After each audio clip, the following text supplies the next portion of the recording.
Bonjour à tous, merci d'être au rendez-vous de ce nouvel épisode du podcast Athlé en Bretagne, destiné à effectuer un retour sur les résultats marquants du week-end qui vient de s'écouler.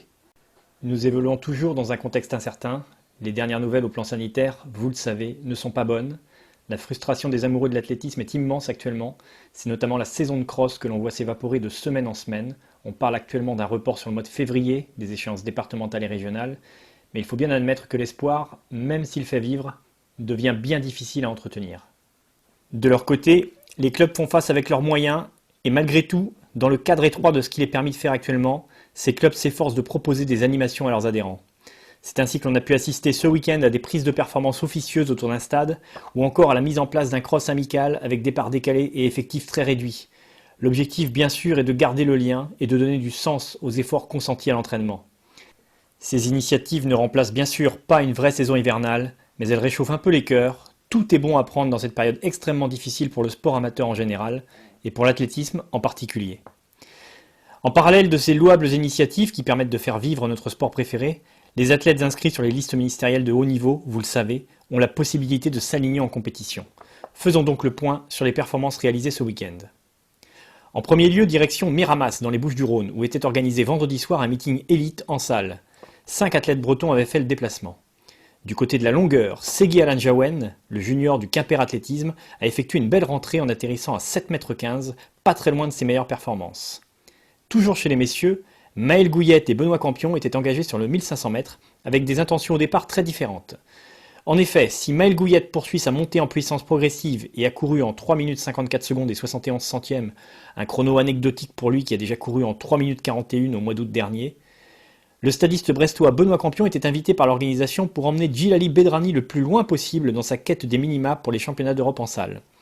Le moins que l'on puisse dire, c'est que le travail a été bien fait, puisque Benoît emmène Djilali Bedrani jusqu'à 200 mètres de l'arrivée, après être passé en un peu plus de 2 minutes 27 au 1000 mètres. En ce qui concerne les filles, les deux athlètes du Haute-Bretagne Athlétisme, Agathe Guillemot et Léna Candissounon, s'alignaient sur le 800 mètres. Elles reviennent toutes les deux de Miramas avec un nouveau record personnel en salle sur la distance, 2,08,82 pour Agathe et 2,05,06 pour Léna Candissounon, qui rentrait d'un long stage fédéral à Montegordo au Portugal. On écoute sa réaction. Je suis contente, oui, je suis contente, c'est une bonne rentrée, c'est un bon chrono de rentrée, donc je suis satisfaite, ouais. Ça valide le travail effectué depuis septembre. Le stage, c'était un stage de peaufinage et c'est juste ajouté à ce qui avait déjà été fait auparavant.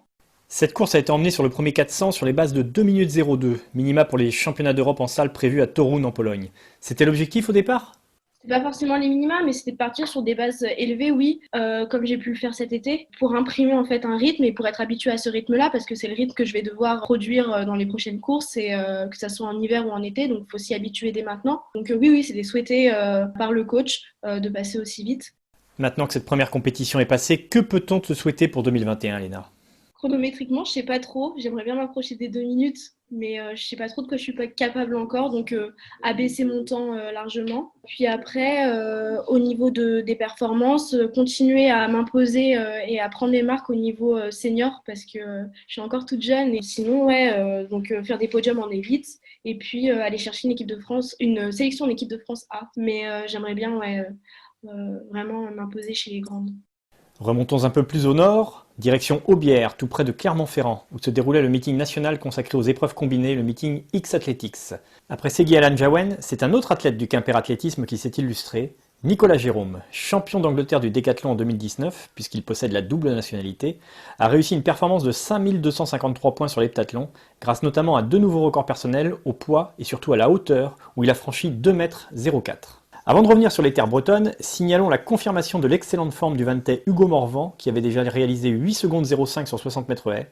Il a récidivé ce week-end en réussissant cette fois 8 secondes 08 sur la distance, à nouveau lors d'une compétition organisée dans les installations de son université du Dakota du Sud, aux États-Unis. Retour en France donc, et plus précisément à Rennes, puisqu'un meeting était proposé aux athlètes listés samedi après-midi, dans la salle Robert Poirier qui sonnait malheureusement un peu creux, puisque les gradins étaient complètement vides, seuls les athlètes, les officiels et les coachs étant admis à pénétrer dans l'enceinte de la salle, après avoir présenté un test de Covid négatif au médecin de la Ligue Roland Tilly, qui n'a pas manqué de rappeler les consignes sanitaires à respecter pour la bonne tenue de cette compétition. Celle-ci a été l'occasion d'assister à un concours de perche très relevé, puisque parmi les participants on relevait notamment la présence de Marie-Julie Bonin, du Bordeaux Athlé, vice-championne d'Europe junior 2019, qui a réussi 3,90 m samedi. et celle du Mayennais Mathias Orban, champion du monde cadet en 2017 avec un record personnel à 5,57 m et qui a passé une barre à 5,25 m lors de ce meeting. Du côté des Bretons, on retiendra particulièrement les performances de la junior de l'Héroise Athlétisme Maïwen Lévéder qui se rapproche doucement mais sûrement de ses meilleures marques personnelles en réalisant 7 secondes 73 sur 60 mètres et 25 secondes 02 sur 200, ainsi que les 54 secondes 85 de Chana Grébeau sur 400 mètres, parfaitement lancés sur les 200 premiers mètres par ses camarades de club Valentine Lenezette et Louane Jolivet. Un premier chrono sur 400 cette saison qui satisfaisait Chana après avoir validé sur ses sorties précédentes des progrès sur les distances inférieures. Nous évoquions à l'instant Louane Jolivet, c'est une des athlètes en forme du moment. Après avoir abaissé sa meilleure marque sur 60 L la semaine dernière en 8 secondes 64, celle qui évoquait ici même il y a quelques jours sa marge de progression sur sa phase de mise en action a correctement travaillé ses points faibles cette semaine, car elle est parvenue samedi à établir un très joli nouveau record personnel, cette fois en 8 secondes 53 centièmes. Toujours chez les filles, seulement 2 engagées sur le concours de hauteur, cela n'a pas empêché les deux Solènes de nous offrir de très belles performances. En effet, la junior du Souffle des Aberlanilis, Solène Cadieux, a réalisé 1,76 m, hauteur passée au premier essai d'ailleurs.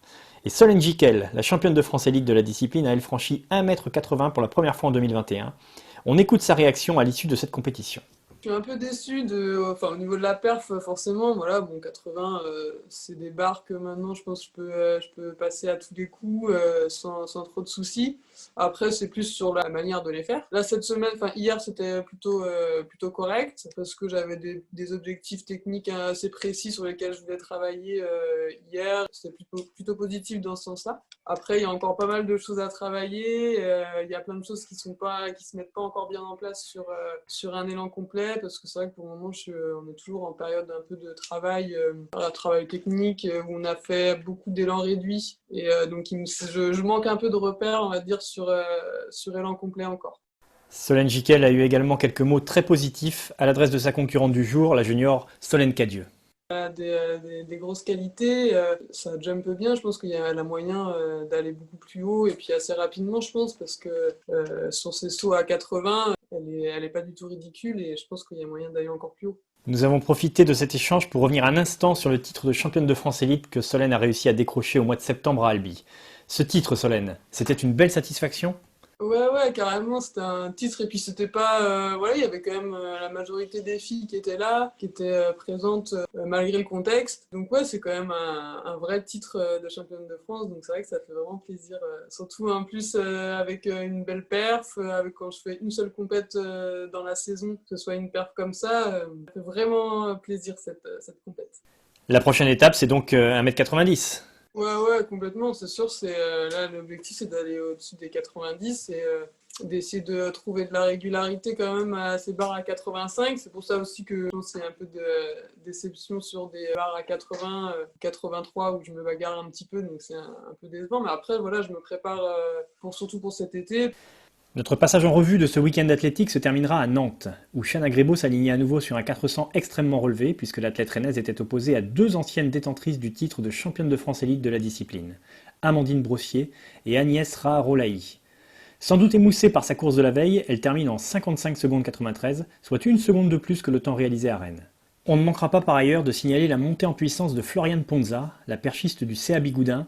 Après ses 3,78 m réussis la semaine dernière, elle parvient cette fois à franchir 3,84 m, de plus en plus proche de son record personnel, situé à 4 mètres. Voilà pour ce tour des performances bretonnes du week-end. Encore une fois, même s'il est probable que nous devions encore faire preuve de patience, on espère un retour prochain de tous les athlètes sur les terrains de compétition. On appréciera ces quelques mots de Léna Candissounon, bien consciente de son privilège de pouvoir évoluer en compétition, mais qui pour autant n'oublie pas tous ses camarades athlètes. On a déjà de la chance de pouvoir courir parce qu'il y a des copains à l'entraînement qui s'entraînent aussi dur que nous et qui se donnent et qui n'ont pas les facilités que nous on a d'accès aux salles et qui s'entraînent chez eux en muscu, super dur et qui n'ont pas accès aux compétitions. Donc quand je cours, je pense bien à eux. Restons forts, regardons loin, continuez à faire de l'athlé, continuez à parler d'athlé, continuez à aimer l'athlé. À bientôt pour un nouvel épisode d'Athlé en Bretagne.